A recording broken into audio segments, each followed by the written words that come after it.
Eu quero conhecer Jesus. Eu quero conhecer. Olá, mulheres, a graça e a paz do Senhor Jesus. Eu me chamo Daiane, estou aqui hoje com a Elaine, a pastora Elaine, que é minha prima, minha amiga, minha intercessora. Amém. Uma pessoa que eu amo muito. E hoje ela foi convidada para poder falar com a gente sobre como vencer mais uma muralha, que é a muralha da ofensa. E essa palavra, ela foi baseada num livro chamado A Isca de Satanás, de John Bevere. Eu gostaria de começar esse momento citando aqui Provérbios 4, 23, que fala assim, ó: sobre todas as coisas que se deve guardar, guarde o seu coração. Então essa palavra fala que nós devemos guardar as nossas emoções, porque o coração fala de emoção. Então a Bíblia, ela nos orienta a ter inteligência emocional, a guardar o nosso coração do mal. E um dos maiores males que nós vivemos, que é impossível a gente viver sem acontecer ele, é se ofender. Hoje nós vamos aqui aprender como vencer essa ofensa, para que a gente possa ter uma vida de qualidade, ter uma vida que acesse ao coração do nosso Pai e ter uma vida livre, que é esse que é o desejo que o Senhor tem para nós. Então, Elaine, fica à vontade. Amém. Eu acho que eu não preciso ficar apresentando ela, que ela já esteve aqui no último programa. Amém. E como a Elaine é uma pessoa que tem muito a acrescentar, ela foi convidada 2 vezes seguidas. Amém. E deixa Deus te usar. Eu estou aqui também ansiosa para poder aprender como vencer a ofensa. Amém. E, Daiane, eu acho assim muito lindo, igual você falou, que a Bíblia, ela nos dá a direção para todas as coisas, né? E Deus, Jesus, o Espírito Santo, eles são muito intencionais, né? E assim como Provérbios fala, olha, guardem o seu coração, porque dele procede a fonte da sua vida, né? Então, quando Deus nos orienta através desse provérbio, é porque ele sabia que nós iríamos ter facilidade de ter um coração ferido, né? Sabia, né, que a gente ia também enfrentar diversas situações que ferem a nossa alma. Sim, e igual nós sempre conversamos, é impossível a gente não ser ofendido, porque nós nos relacionamos com gente, com ser humano. E às vezes a pessoa faz aquilo para nos ofender de fato, mas muitas pessoas nos ofendem sem ter a intenção de ofender. E Deus, ele nos dá a Bíblia para nos dar a direção de que isso vai acontecer. E muitas vezes, quando a gente é ofendido, a gente fica escandalizado, a gente fica, meu Deus, como que a pessoa fez isso comigo? Eu esperava isso de qualquer pessoa, menos daquela pessoa. Só que a Bíblia, ela já nos avisa, né? Nesse Provérbios que você leu, fala, guarde o seu coração, porque se você não guardar, você vai morrer. A sua vida, né, sai disso, sai do seu coração. E fala, né, essa palavra, ela é tão interessante, quer dizer que a gente não deve deixar o nosso coração exposto. Aberto. Às vezes a pessoa, ela tem um coração aberto demais. Nós temos que deixar o nosso coração guardado. Quer dizer assim, eu escolho o que eu deixo entrar nele. Exatamente. E eu decido o que tirar dele. Eu não posso deixar ele exposto, porque ele é precioso. Nele está falando todas as nossas emoções, da nossa alma.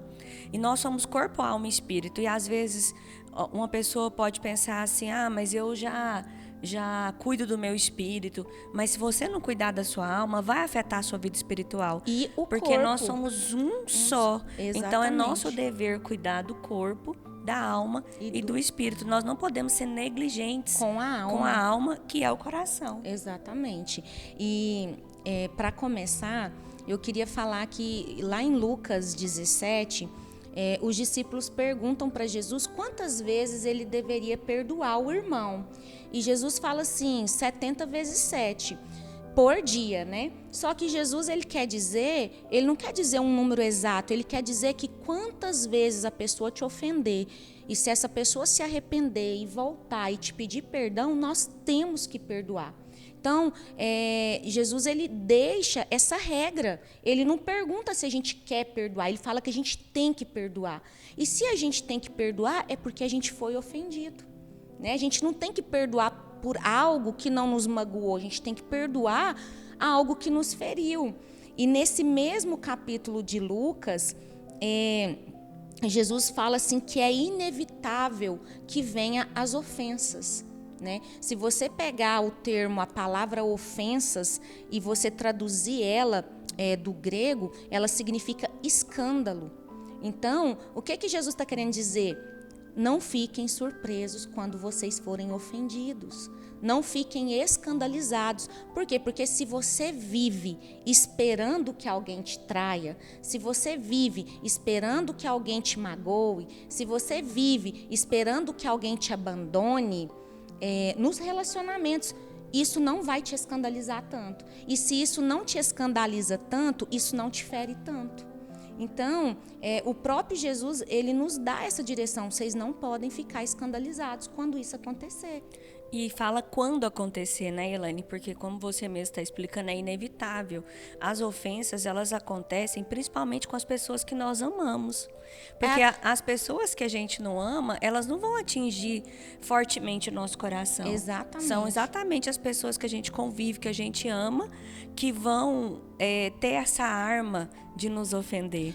O John Bevere, ele fala, Daiane, que quanto mais íntimo for o seu relacionamento, maior é a gravidade da ofensa. Por exemplo, ele fala que no lar é o lugar onde nós deveríamos ser nutridos, protegidos, impulsionados, exortados em amor. É no lar que a gente tinha que ter essa base. Mas ele fala que no lar estão as maiores raízes de ofensa. Às vezes o autoritarismo do marido, do pai, né? Então, assim, às vezes é dentro do lar que ocorre os maiores níveis de ofensa. Por quê? Porque quanto mais nós amamos, mais nós criamos expectativas na pessoa. E quanto maior a nossa expectativa, mais nós nos frustramos. Então, ele também aborda muito essa questão da gente não criar tantas expectativas, porque todos nós somos falhos. Todos nós vamos errar em alguma hora, nós vamos errar com alguém. E também, assim, Elaine, você falando do lar, às vezes o que fere é exatamente isso, essa expectativa que os pais criam em relação aos filhos, que os filhos, né, criam em relação aos pais. E às vezes no intuito de querer dar o melhor, sim, mas que também pode trazer ofensa, pode trazer feridas. Então nós vivemos em ambientes que a gente pode ser ofendido a todo momento. Pelos amigos, pelos líderes, no trabalho, pelos colegas. E a gente já vive nesse ambiente propício à ofensa desde criança. Exatamente. Eu tenho uma amiga que ela fala assim, dá dinheiro, mas não dá intimidade, não.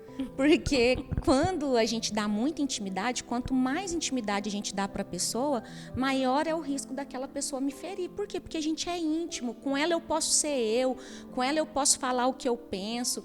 Então, assim, essa liberdade, muitas vezes, ela fere a pessoa, né? Porque às vezes a gente não devia ter falado, às vezes a gente não mede tanto as palavras, né? Então, assim, nos lugares onde a gente tem maior confiança, onde a gente tem maior liberdade, normalmente é nesses lugares onde acontecem os maiores níveis de ofensa. E pensando sobre isso, gente, eu gostaria que a Elaine aqui trouxesse para nós como ser livre dessas ofensas, porque a gente sabe que é impossível evitá-las.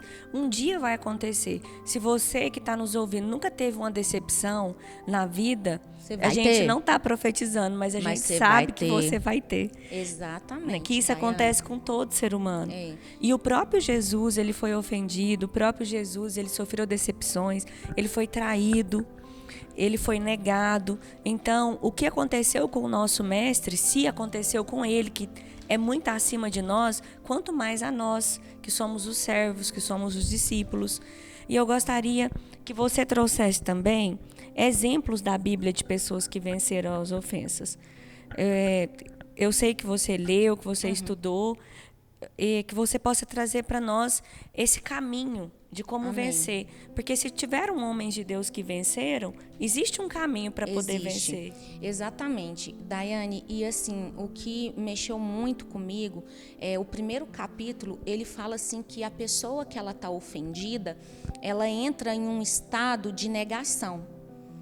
Ela não consegue reconhecer que ela foi ofendida por aquela pessoa. Às vezes você vai conversar com ela e fala assim: fulano, mas você tem que perdoar o ciclano. Ele fala: não, eu não tenho que perdoar porque eu não estou ofendido. Ele não me ofendeu, eu não fui magoada. Então ele fala que para uma armadilha ela ter sucesso, ele fala que precisa primeiro de uma isca, né? E ela precisa estar escondida. Então Satanás, ele esconde lá no nosso íntimo que a gente não está ofendido. Ele camufla isso, ele te faz achar que você não ficou ofendido com aquilo. E a isca que ele usa é exatamente essa ofensa. Você foi ofendido e você começa a esconder, você não reconhece que você está.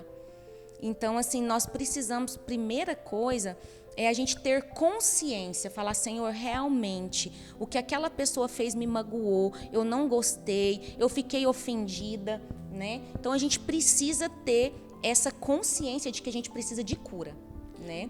E você falando assim, né? Deus, ele trabalha na luz. Na luz. Deus é luz.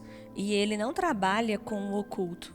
Ele, pelo contrário, a Bíblia fala que a luz expande as trevas.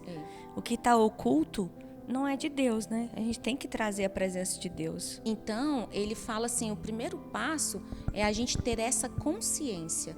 Peraí, realmente eu fui ofendido, eu preciso liberar perdão, eu preciso me arrepender se eu ofendi alguém também. E ele usa muito o exemplo do próprio Jesus.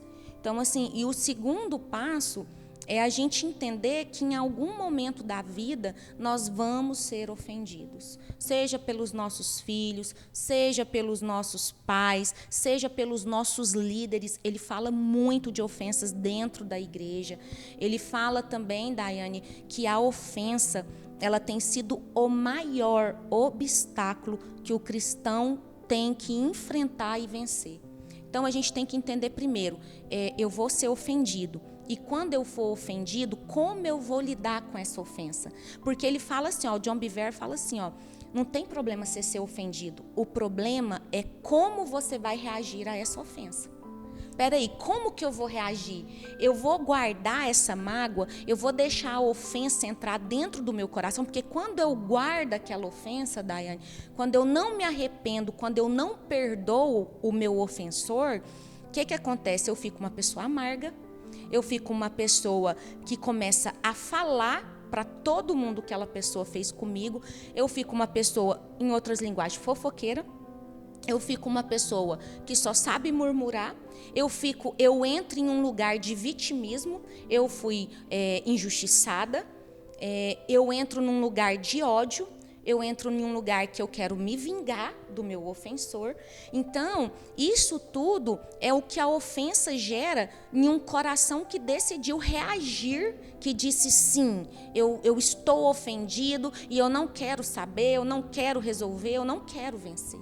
Então, assim, eu acho que os primeiros passos são eu reconhecer que eu fui ofendida, eu me arrepender do que eu falei, do que eu fiz, eu querer perdoar, eu querer que o meu coração não seja nutrido, porque eu posso ser ofendida, mas eu preciso saber lidar como eu vou reagir a essa ofensa. E assim, Elaine, você falando sobre isso, quando você falou que é o maior desafio da igreja hoje... maior desafio. É tão real, porque Satanás, ele sempre vai trabalhar com a ofensa, com as intrigas, porque isso tira a unidade do meio do povo de Deus. Traz divisão, Traz divisão. E é na unidade, é na comunhão que o Senhor ordena a bênção. Então, assim, você quer ter bênção na sua casa... Tem que haver unidade no seu lar. Você quer ter bênção no seu ambiente de trabalho, tem que ter unidade ali. Você quer ter bênção no seu ministério, tem que ter comunhão com as pessoas que estão na igreja junto com você. Então, por que Satanás trabalha tanto nisso?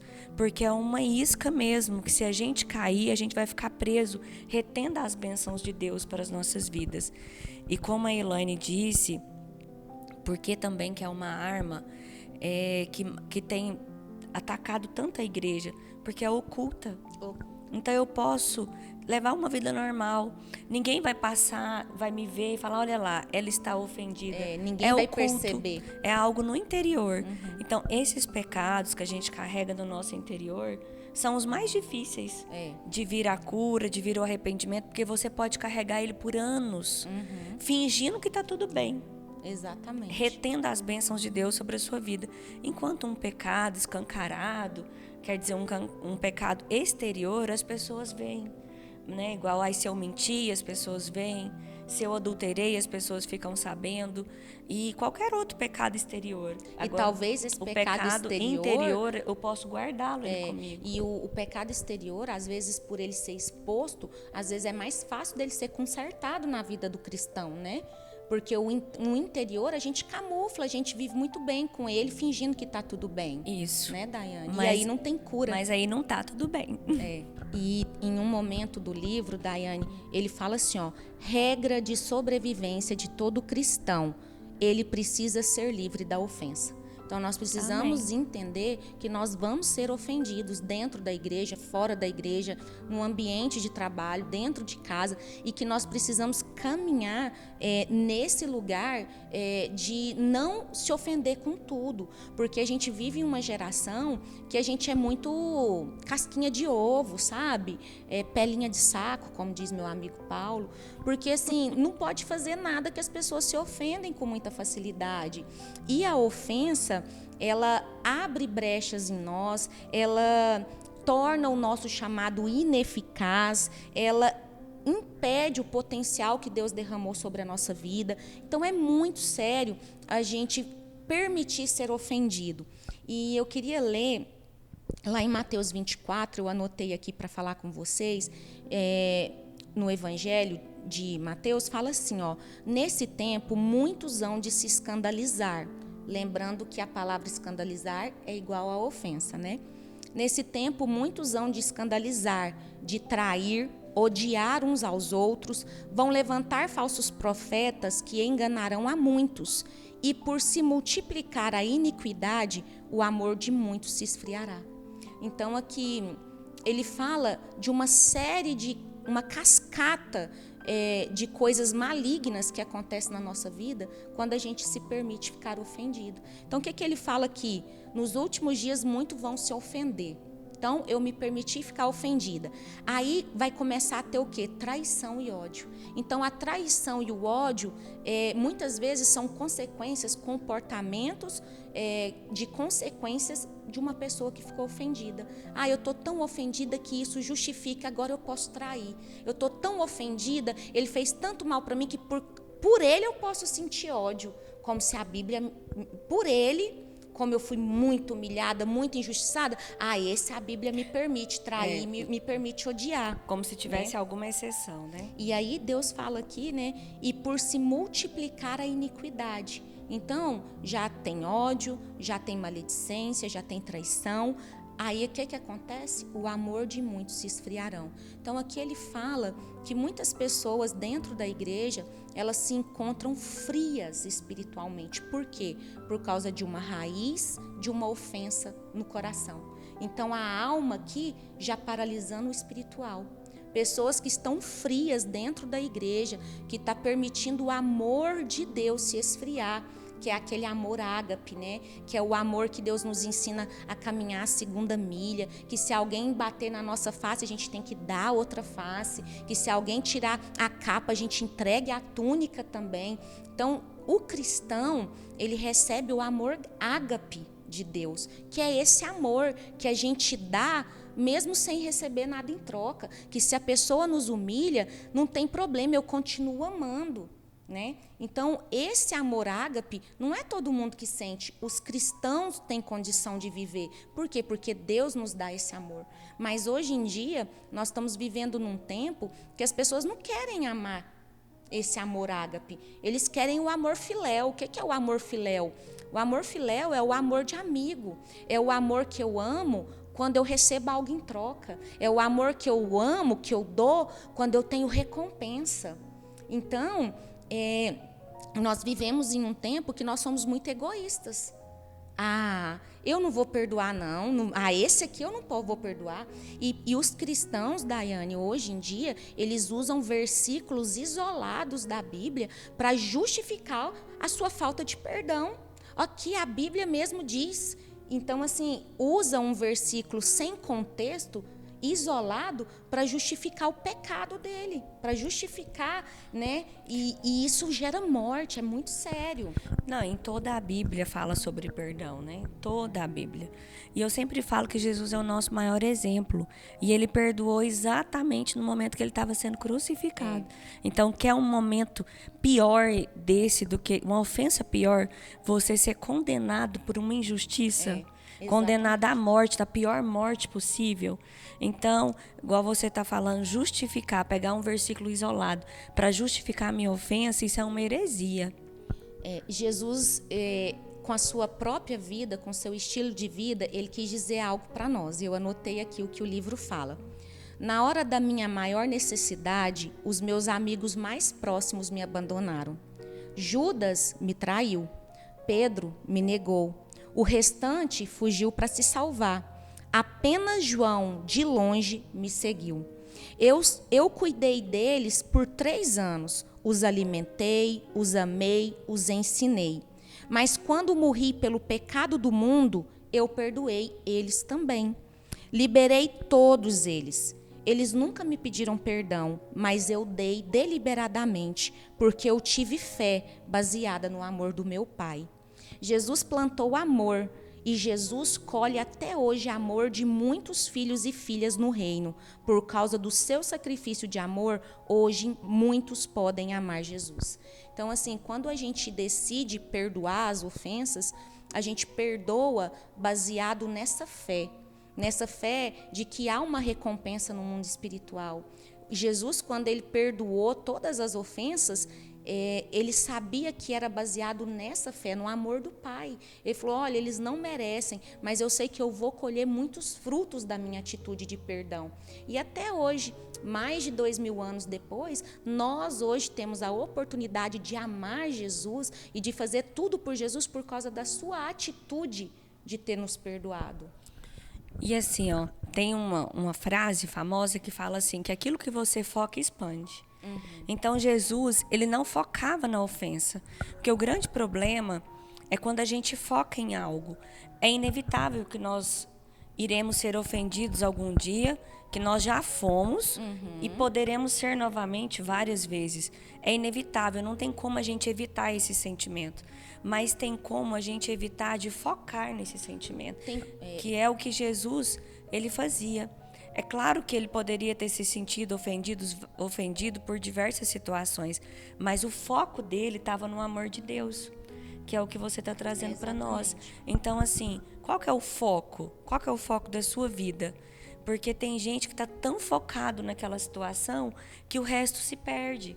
Porque aquilo que você foca expande. Exatamente. Então, eu estou tão focado na ofensa, eu estou tão focado na situação... Na injustiça que eu sofri, né, Daiane? Que eu não estou mais conseguindo contemplar a graça de Deus. Exatamente. Que eu não estou mais conseguindo contemplar o amor, que eu não estou mais conseguindo ter gratidão. Porque eu foquei em algo ruim. Então, a gente tem que escolher no que focar. Os sentimentos, eles vêm, mas eu escolho o que eu vou alimentar. Eu vou alimentar esse sentimento ruim ou eu vou alimentar o perdão de Deus, o amor que Deus me deu, que Ele pode me levar a superar isso. O John Bevere, ele trata muito essa questão dos cristãos. É um livro muito direcionado para quem é crente mesmo.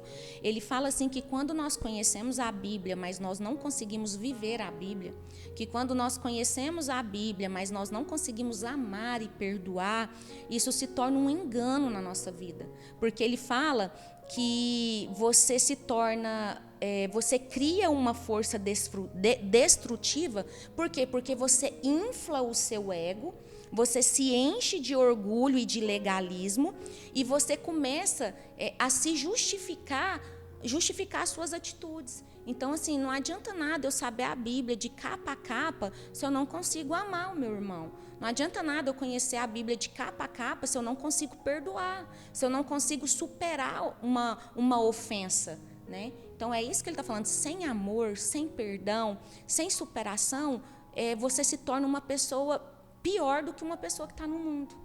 Se torna um legalista, né? Um fariseu, Um fariseu, né? como na época de Jesus, que eram pessoas que conheciam muito bem a lei, conheciam muito bem a palavra, mas elas tinham dificuldade de se colocar no lugar do outro, elas tinham dificuldade de exercer a misericórdia, e teve uma grande dificuldade de reconhecer que Jesus era o Filho de Deus. Então, mostra que é uma cegueira mesmo. Porque aqueles líderes naquela época, eles eram muito entendidos da palavra, mas eles não conseguiram ver a graça de Deus. Exatamente. Então, eu queria trazer 2 exemplos que eu achei muito importante, que mexeu muito comigo no livro. E o primeiro exemplo é a história de José, né? Ele sofreu uma ofensa dentro da casa dele, né? Então, José, ele foi vendido pelos irmãos, né, como escravo. E ele começa falando assim que como foi absurdo o nível de ofensa que José recebeu. Porque quando José ele foi vendido como escravo, os irmãos roubaram a identidade de José, né? Eles roubaram de José o direito da herança que ele tinha. Eles roubaram de José a família, as promessas dentro da família que ele tinha. Quando José ele é levado para o Egito, quando um estrangeiro ele se tornava escravo, né, em uma terra estranha, ele sempre seria escravo. Não existia algo que José poderia fazer ou acessar que deixasse ele de ser escravo. Então, quando ele vai para o Egito, ele estava recebendo uma condenação de ser escravo até a morte. E com quem ele casasse se tornaria escrava, e os filhos dele também seriam escravos. Então, assim, a chance de José ser resgatado pelo pai era muito pequena, era muito improvável. Tanto é porque ele recebeu um novo nome, né? Então, assim, José, ele foi ofendido em todos os níveis da vida dele. E em nenhum momento José, ele deixou de ser fiel a Deus. Em nenhum momento José, ele questionou Deus, mas o que está acontecendo? Por que o Senhor está permitindo? Pode ser que isso tenha passado pela cabeça dele. Por que eu estou vivendo tantas coisas? Por que eu estou sofrendo tanto? Né? Mas ele nunca verbalizou. E quando José ele é levado para servir Potifar, e ele serve Potifar por 10 anos e serve com muita excelência, com muita fidelidade, e a mulher de Potifar tenta, né, ter relação com ele, e ele se mantém fiel a Deus e fiel ao seu Senhor. O que José recebe? José é ofendido de novo. Por quê? Porque vai ser jogado lá na prisão, né? E lá nessa prisão, se você for estudar, era uma prisão úmida, abafada, quase não tinha luz. Eles eram tratados com o mínimo possível de água, de pão, só mesmo o suficiente para eles não morrerem, para aumentar o nível de sofrimento dos presidiários. E mesmo lá, José sempre se manteve fiel, né? E no livro, ele fala assim que é muito fácil a gente ler a história de José, porque a gente sabe o final dela. Mas José não sabia. Ele não sabia quantos anos ele ia ficar preso. José não sabia o que ia acontecer. Eu acho assim que poderia até passar pela cabeça dele, né? Que se algum dia ele até sairia de lá. Porque poderia até passar pela cabeça dele. Sim. Será que algum dia eu vou sair desse lugar? Porque a gente falando assim, como você disse, a gente lê, a gente sabe o final, sabe que é um final de vitória, a gente tem esperança. Mas às vezes você está passando por uma situação de tanta injustiça, de tantas coisas difíceis, que a pessoa perde a esperança. Perde a esperança. A gente não sabe como que estava o coração de José nesse tempo. A gente só sabe que ele sempre se manteve fiel. Fiel, sempre fiel.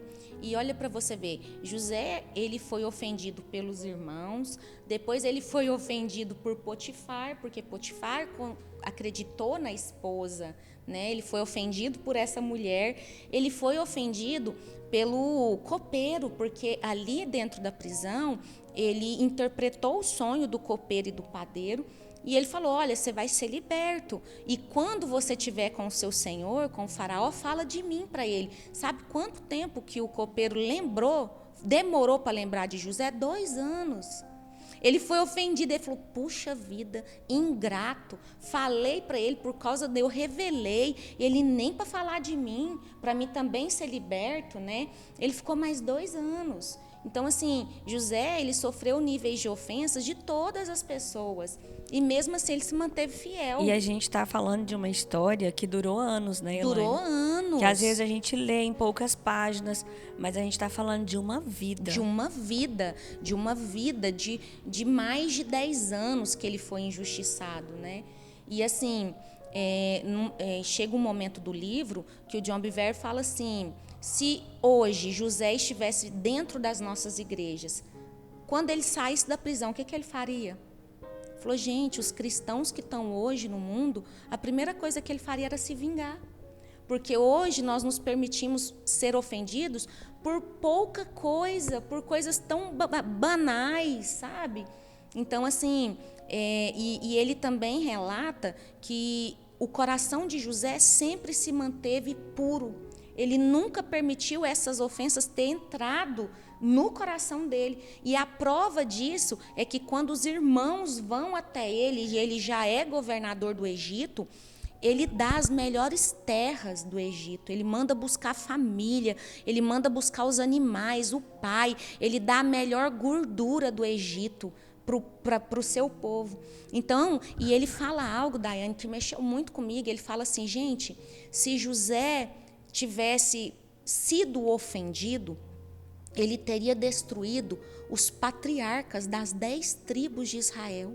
Então, a ofensa, ela tem a ver não só com nós, mas com o chamado de Deus para a nossa vida. Porque se a gente fica ofendido, a gente mata não só a nossa vida espiritual, mas a gente mata várias gerações que dependem do nosso chamado. Se José tivesse permitido ser ofendido, ele tinha matado os 10 patriarcas, inclusive o patriarca da tribo de Judá, que é de onde veio Jesus. Então, Satanás, ele é muito intencional também quando ele usa a ofensa para nos destruir. Porque se ele nos destrói, ele destrói o chamado e destrói várias pessoas que Deus tem a intenção de alcançar. Então é muito sério, e lembrando que quando nós estamos falando de José, a gente está falando de quê? Você vai ser ofendido dentro da sua casa, pelo seu pai, pela sua mãe, pelos seus irmãos, pelos seus filhos, pela sua sogra, pelo seu sogro, pelo seu cunhado, pela sua prima. E é nesse lugar que nós temos que estar, no lugar que José e também permaneceu. Também no ambiente de trabalho, porque José foi também ofendido por Potifar, mesmo Sim. sendo fiel. Quando a gente está falando de ofensa, a gente está falando de injustiça. Exatamente. Porque às vezes a gente sabe que a gente tem razão em se ofender. Sim. Quando você se ofende, você tem razão. A questão não é se ofender, porque isso é inevitável. A questão é eu deixar essa ofensa viver dentro de mim. Eu sei que eu vou me ofender.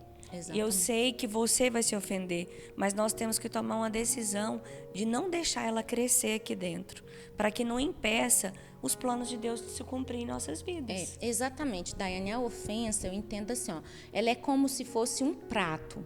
Então, por exemplo, a pessoa vai me dar o prato, eu vou pegar o prato, eu vou ter contato com aquele prato, com aquela comida, mas aí eu escolho se eu vou comer ela ou não.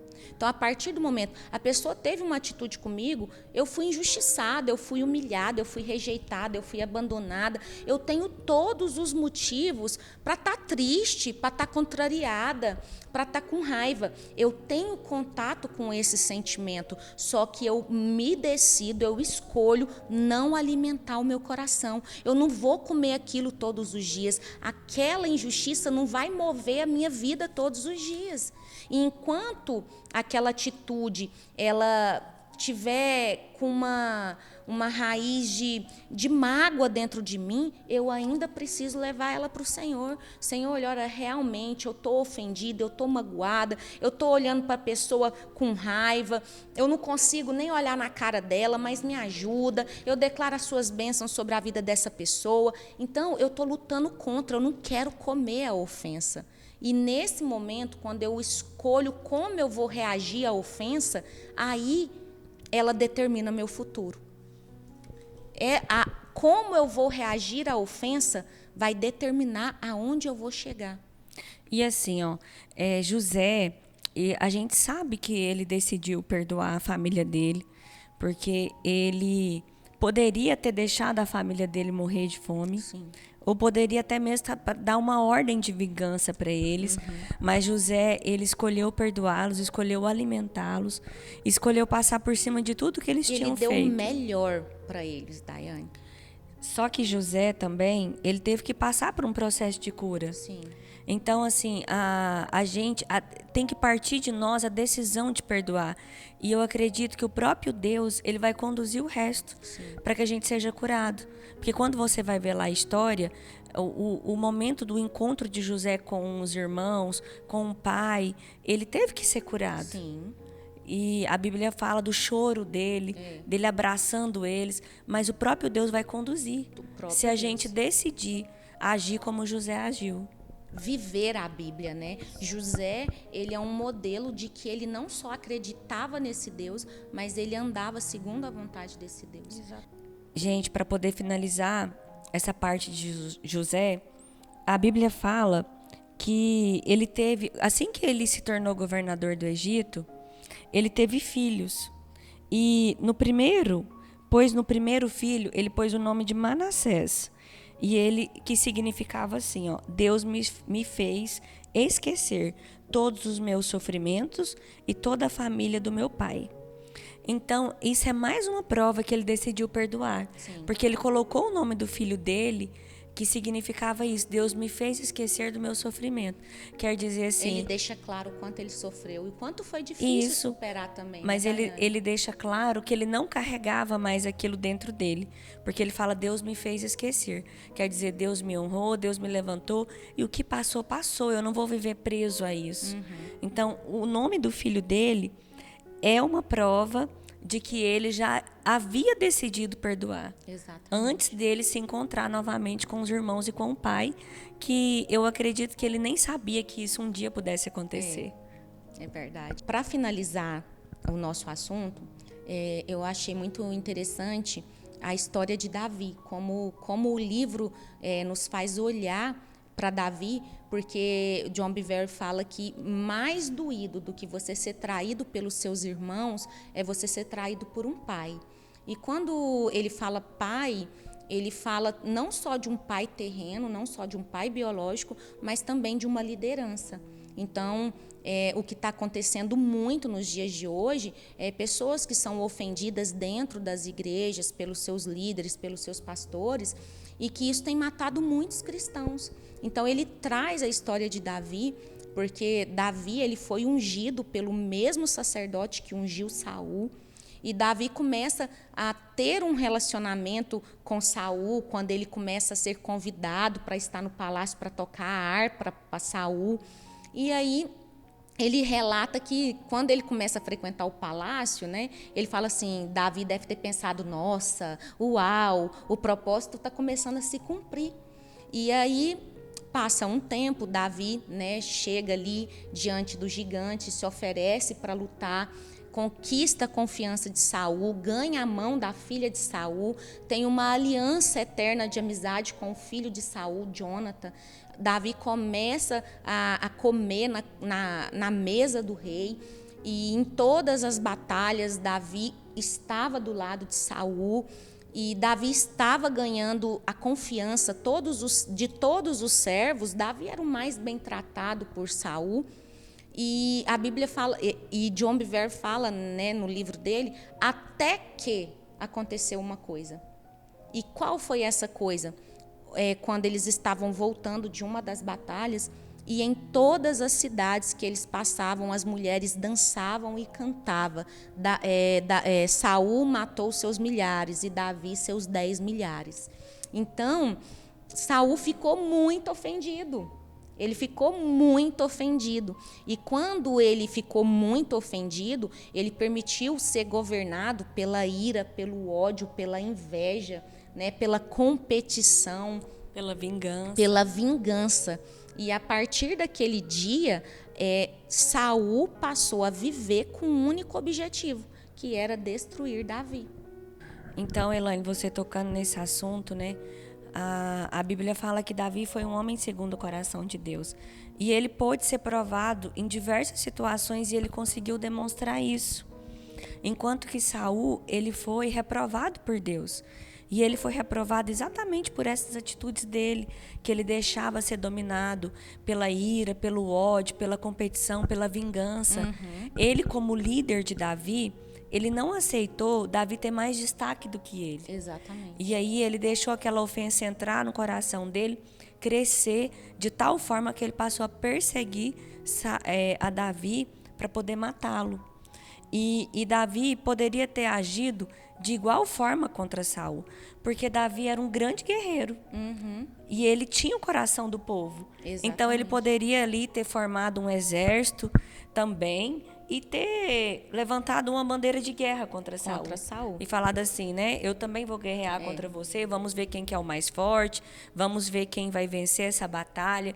Mas a gente vê, não, a gente vê que Davi, ele tinha consideração por Saul. Sim. Enquanto Saul, que não vigiou o coração dele e deixou essa ofensa reinar, essa ofensa dominar, né? E perdeu todo o amor que ele tinha por Davi. Exatamente.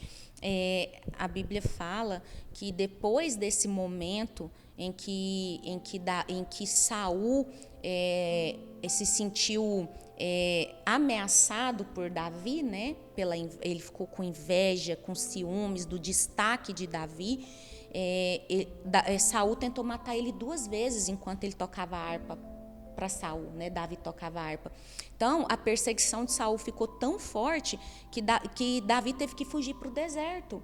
E aí, você vê um Davi agora que abandonou a esposa, que provavelmente a esposa foi dada para outro homem, que agora não tinha mais uma cama para dormir no palácio, que estava se alimentando dos restos das feras do deserto.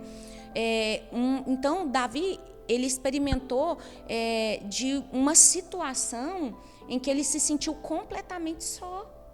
E ainda assim, Davi guardou o coração dele da ofensa. E a gente vai perceber isso quando a gente vai continuando a ler a história de Davi. Você confirma isso, que Davi manteve o coração dele sem estar ofendido. E Davi nunca teve a intenção de ofender Saul. Nunca. E nunca desonrou Saul. Saul que não estava preparado para ver Davi ser levantado.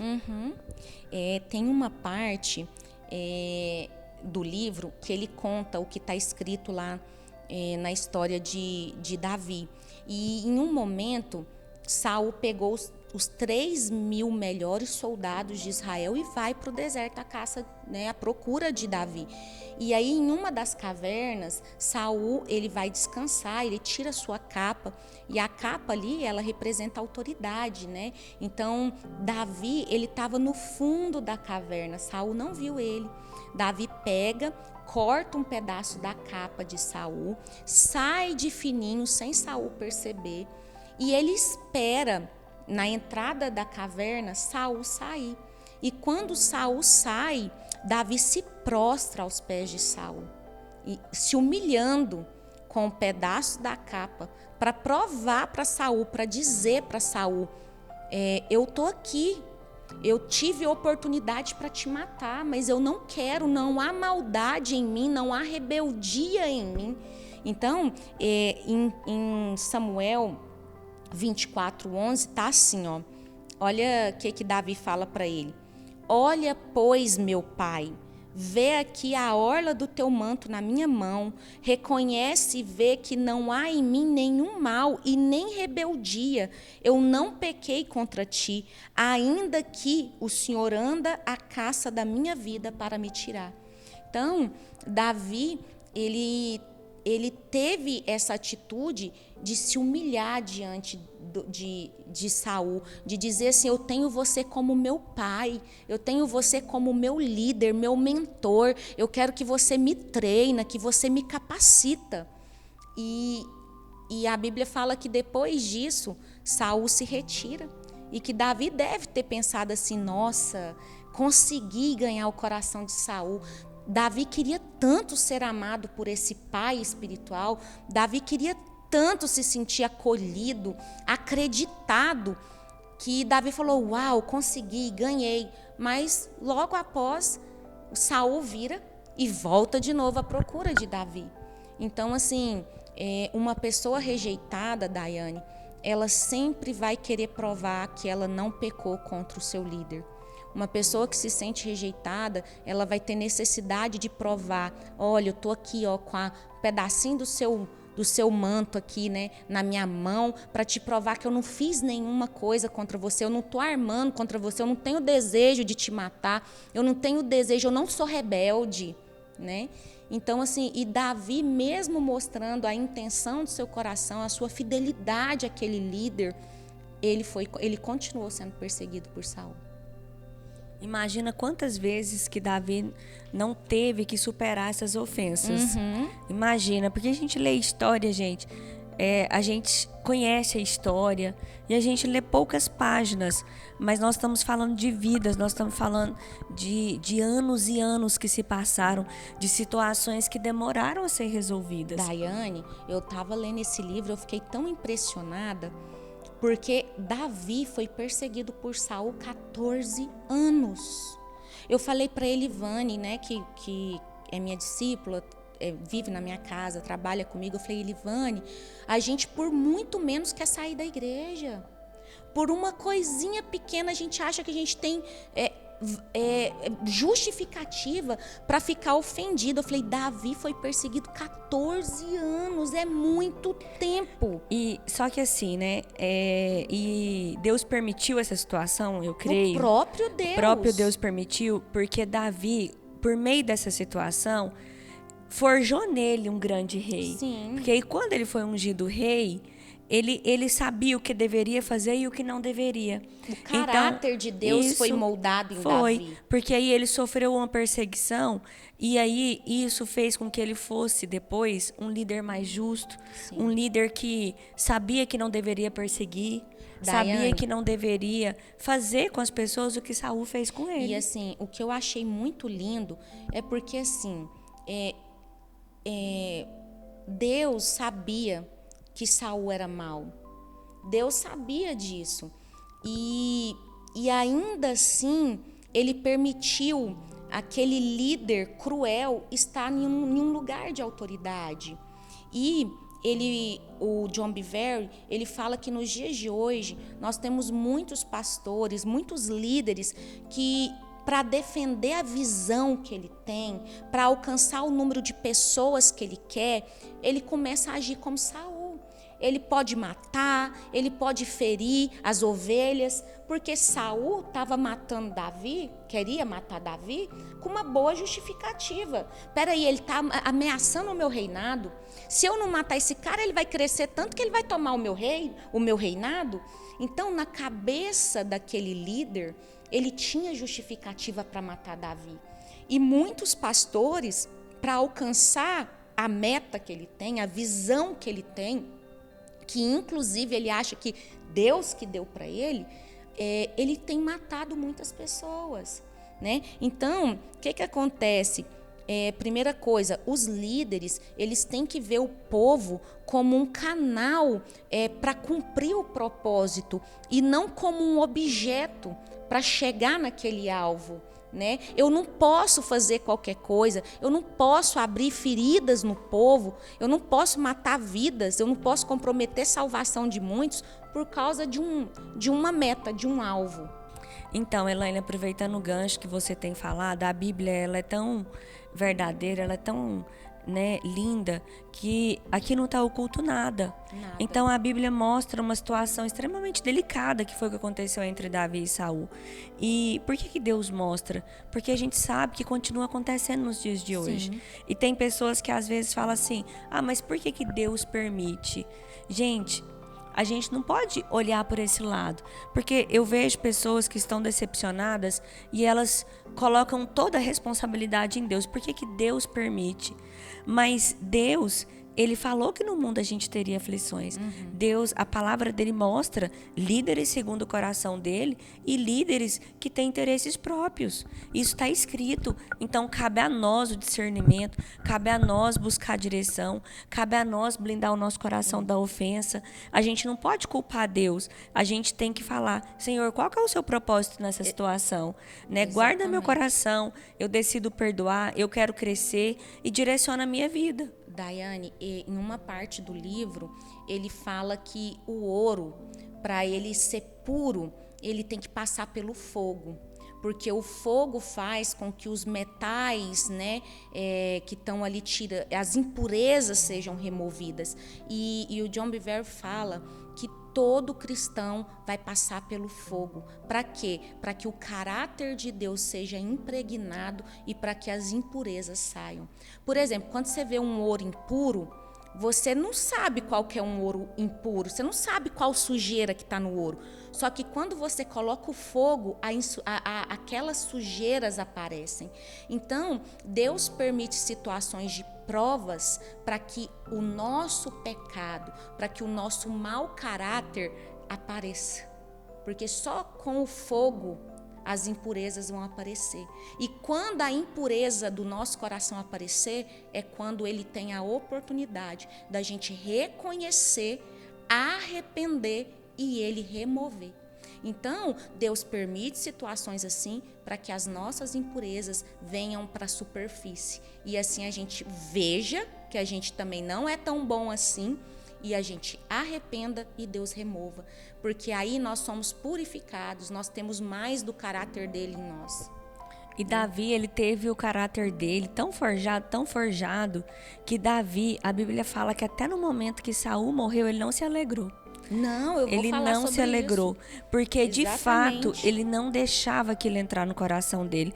Eu creio que ele tinha misericórdia de Saul. Sim. Eu acredito também que ele queria sair dessa situação, porque ninguém quer viver numa situação de perseguição a vida inteira. Mas ele não queria que a situação se resolvesse por meio das mãos dele. Ele queria que Deus o livrasse daquela situação, porque ele não queria tocar em Saul. Ele falava, né? Ele falava assim: eu não vou tocar naquele que Deus ungiu. Sim. Então ele via Saul um líder com autoridade. Sim. Ele respeitava a autoridade de Deus na vida de Saul. E isso que fez de Davi um grande homem. Exatamente. Daiane, teve um momento que Davi estava sozinho no deserto e ele vai para a cidade ali de Nob e ele pede comida para os sacerdotes do Senhor. Eram sacerdotes de Deus dentro de Israel. E os sacerdotes não sabiam que Davi estava como fugitivo. Então, como Davi era o braço direito do rei, eles alimentaram Davi, deram o pão da presença para Davi. E Davi pede também uma arma, e a única arma que eles tinham era a espada de Golias. E eles entregam a espada de Golias para Davi. E Davi vai embora. Passam uns dias, chega Saul e o seu exército. Quando Saul descobre que aqueles sacerdotes alimentaram Davi e entregou uma arma para ele, Saul executa a justiça, matando os 85 sacerdotes de Deus inocentes. Eles eram inocentes, eles não sabiam. Ele mata todas as crianças, bebê de colo, mulher, homem, gado, ovelha, jumento. Ele executa contra homens santos e inocentes de Deus a justiça que ele tinha que ter executado contra os amalequitas, e ele não fez para agradar o povo. E aí, o que acontece? Em um momento depois disso, Deus permitiu o exército de Saul, que estava acampado ali no deserto, Deus fez com que eles entrassem em profundo sono. E Davi chega ali com Absai, que era companheiro de guerra de Davi. E Abissai vai lá e faz uma proposta para Davi. Fala assim: Davi, vamos matar ele, é agora. Vamos matar ele com uma só jogada, eu mato ele, não precisa nem duas. E aí Davi fala exatamente isso que você fala. Davi fala assim: não levanta a mão contra o ungido de Deus. Ele foi ungido por Deus. E o livro traz 4 razões, 4 boas razões que Davi tinha para ter deixado Abissai para matar Saul. Então, a primeira razão, Abissai podia falar assim: Davi, ele matou 85 profetas do Senhor inocentes, Davi. Você não vai vingar o sangue dos inocentes? A segunda boa razão, ele podia falar para Davi: Davi, é justiça própria, é defesa. Se você não matar Saul, você vai morrer, né? E inclusive ele usou o que? Qualquer tribunal de Israel vai te aprovar, porque é defesa própria. A terceira razão era lembrar Davi que ele tinha sido ungido e falar assim: Davi, você foi ungido, você vai deixar esse cara matar o seu chamado? Se você não matar ele, ele vai matar você e o chamado de Deus para sua vida vai acabar. E a quarta boa razão era que ele podia ter usado aquela situação e falado assim: Davi, o próprio Deus colocou o exército inteiro dormindo. Quer prova maior de que é para a gente matar ele? Então, Abissai podia ter espiritualizado tudo para que Davi decidisse por matar, por fazer justiça, por vingar de Saul. E ainda assim, Davi se mantém justo, reconhecendo a autoridade que havia sobre Saul. E em todo o tempo, quando a gente olha para essa história, a gente vê o quê? Que Davi não quis fazer justiça com as suas mãos. Davi colocou tudo diante de Deus. Falou: quem será o juiz de Saul? Não sou eu, é Deus será o juiz de Saul. E a Bíblia fala que logo Saul, ele foi morto, ele e os seus filhos, pelos filisteus, né? E a Bíblia fala que Davi chorou quando ele soube que Saul foi morto. E ele não só chorou, como ele chamou todo Israel para chorar a morte de Saul. E ele declarou que naquele lugar onde Saul foi morto, Daiane, lá não iria mais chover e lá não iria mais dar fruto, porque um ungido do Senhor foi morto lá. Olha para você ver o nível de honra. Se o coração de Davi foi ofendido, não foi. Porque um homem ofendido não tem uma conduta dessa. E assim, Davi respeitava em Saul a unção que ele também tinha recebido. Exatamente. Então, às vezes você fala assim: como que Davi respeitava esse homem tão cruel, esse homem tão errado? Porque ele era muito errado. Ele foi um homem, inclusive, que foi rejeitado por Deus. Mas Davi respeitava a unção que ele tinha recebido. Porque a unção foi derramada sobre a cabeça de Saul, né? E foi a mesma unção que foi derramada na cabeça de Davi. Então, assim, Davi plantou, né? Ele plantou isso. E por isso que ele foi um grande rei. E ele confiou, porque ele plantou, né, com Daiane? honra. Exatamente. Ele honrou até o fim e foi honrado até o fim. Exatamente. E assim, às vezes, para vocês que nos escutam, eu sei que esse programa chega em vários lugares, né? Não só no Goiás, mas em vários lugares. Às vezes você passa por uma situação onde o seu líder está te perseguindo, onde o seu pastor não está tendo sensibilidade a uma direção de Deus. Às vezes é um pastor que te oprime, às vezes você foi injustiçada pelo seu pastor. Mas e aí? Com que armas você vai reagir a essas ofensas, né? Porque hoje nós usamos muito, não a espada que era usada naquela época, mas nós usamos a espada da língua. Nós falamos, nós matamos os nossos líderes, né? Falamos e desonramos, né? E então, assim, nós também podemos entrar nesse lugar de, mesmo injustiçados, a gente falar: Senhor, você é o juiz desse pastor, você é o juiz desse líder, né? Porque Deus vai nos honrar. Em algum momento, se você for injustiçado, é Deus quem vai fazer a justiça por nós. E nós temos que guardar o nosso coração em todo momento. Nós Em vamos todo terminar aqui retornando ao início da palavra, que fala: guarda o seu coração. De todas as coisas que você deve guardar, guarda o seu coração, porque dele procede as fontes da vida. Então, fala exatamente para a gente cuidar do nosso coração, da nossa alma, para não deixar essa ofensa crescer de tal maneira que as nossas atitudes sejam guiadas por ela. Exatamente. E não mais guiadas pelo Espírito Santo. Exatamente. E não mais guiadas pela palavra de Deus. Então Deus, Ele permite situações para nos forjar. Se Ele está permitindo situações parecidas na sua vida, porque Ele está te forjando para uma grande obra. Para ser melhor. Para ser uma mais pessoa forte, grande. né? Porque Davi, ele passou por tudo isso, não foi em vão. Não foi em vão. Não foi em vão. Aquilo estava forjando ele, o grande líder que ele ia se tornar. Exatamente. Então, grandes situações, às vezes a pessoa quer um grande ministério, às vezes ela quer algo grande, mas ela não pensa no que ela vai ter que passar para chegar nesse lugar grandioso. E todos nós vamos passar por esse processo, Sim. né? Onde Deus quer colocar mais em nós do caráter dele e menos de nós mesmos.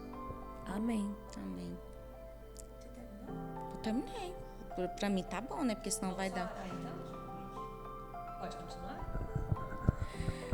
Então, Elaine, eu queria te agradecer por essa palavra. Amém. Eu sei que edificou e vai edificar muitas Amém. vidas Em que nome de ainda Jesus. irão nos ouvir. Se você, assistindo essa palavra, se lembrou de alguém, compartilhe esse vídeo, porque essa é a nossa intenção, é semear na vida uma das outras pessoas. Nossa intenção é ser mulheres que levantam outras mulheres. As mulheres, elas têm essa facilidade de pecar no seu interior. Muito. Mais do que os homens. Muito. É algo da mulher. Normalmente, os pecados que os homens cometem são pecados exteriores, vistos. E a mulher não. Nós temos uma tendência a guardar no nosso coração. Então, a nossa fraqueza costuma ser dentro do nosso interior, com ofensa, com inveja, com ira, com mágoa. E essa palavra, então, ela é muito oportuna, porque o próprio Jesus falou que no final dos tempos iria existir um tempo difícil, um tempo que o amor de muitos se esfriaria, um tempo de muitas ofensas. Nós estamos vivendo esse tempo. Exatamente. E nós precisamos guardar o nosso coração, não viver pela ofensa, mas viver pela graça, pela misericórdia. Deus já derramou um amor no meu e no seu coração, que nos faz ser capazes de superar tudo que nós podemos passar nesse mundo. E Deus, Daiane, Ele nos dá o direito de escolher se nós vamos dar para as pessoas o nosso juízo ou a nossa misericórdia, né? Que todas as pessoas que estão nos ouvindo, que elas decidam dar misericórdia, independente se a pessoa, né, que te ofendeu, ela merece, ela não merece, mas você dá misericórdia porque você recebeu a misericórdia. E a gente recebeu quando também não merecia. Quando não merecia. A gente tem que dar aquilo que a gente recebeu de Amém. Deus. Elaine, eu queria pedir que você orasse. Amém. Que o Senhor derrama essa graça sobre nós. Amém. Sobre cada pessoa que está nos ouvindo. Que o Senhor nos guie por um caminho de misericórdia. Amém. Né? Que o Senhor nos dê um coração como o de Davi. Amém. Um coração segundo o coração de Deus. Esse é o meu desejo. Amém. E logo após essa oração, nós estaremos aí encerrados. E já convidamos você para as próximas terças-feiras, sempre um tema novo para poder edificar as nossas vidas. Amém. Então vamos orar, né? Pai, eu quero te agradecer por esse tema. Obrigada, Deus, pela tua palavra, porque ela gera vida em nós. Meu Deus, eu coloco diante do Senhor a vida de cada mulher que está escutando esse momento. E, Paizinho, assim como o Senhor usa todas as coisas para cooperar para um bem maior daqueles que te amam, eu te peço, Deus, que todas as provações, que todos os momentos de ofensa que essas mulheres passaram, Deus, que venha para tirar todas as impurezas do coração das tuas filhas. Espírito Santo, o Senhor conhece o mais íntimo do nosso ser. Nós te damos liberdade para o Senhor nos sondar e para o Senhor, Deus, fazer justiça naquilo que o Senhor desejar.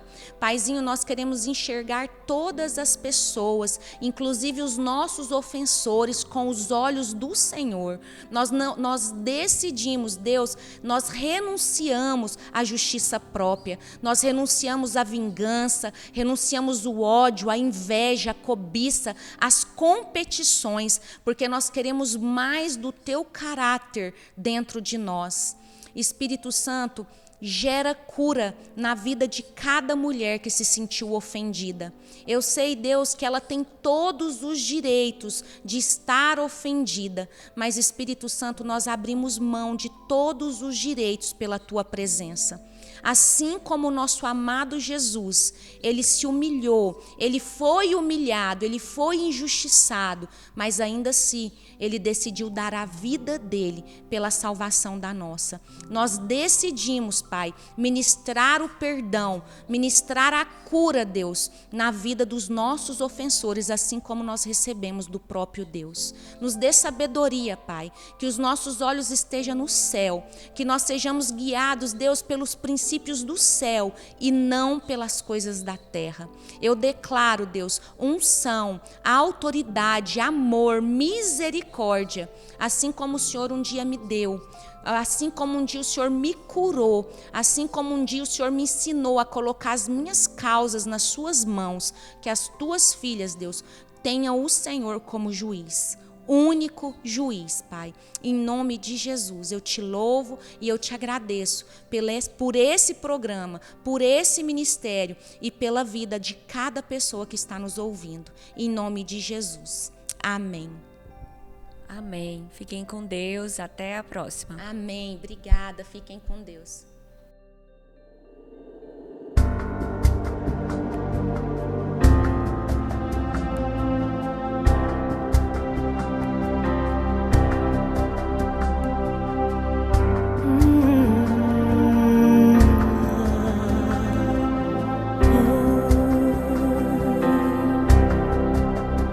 Não desista, não pare de crer.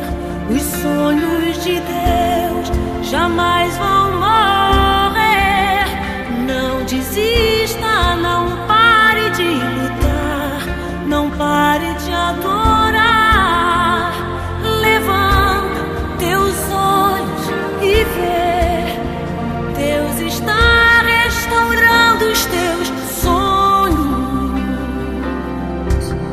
e a tua visão.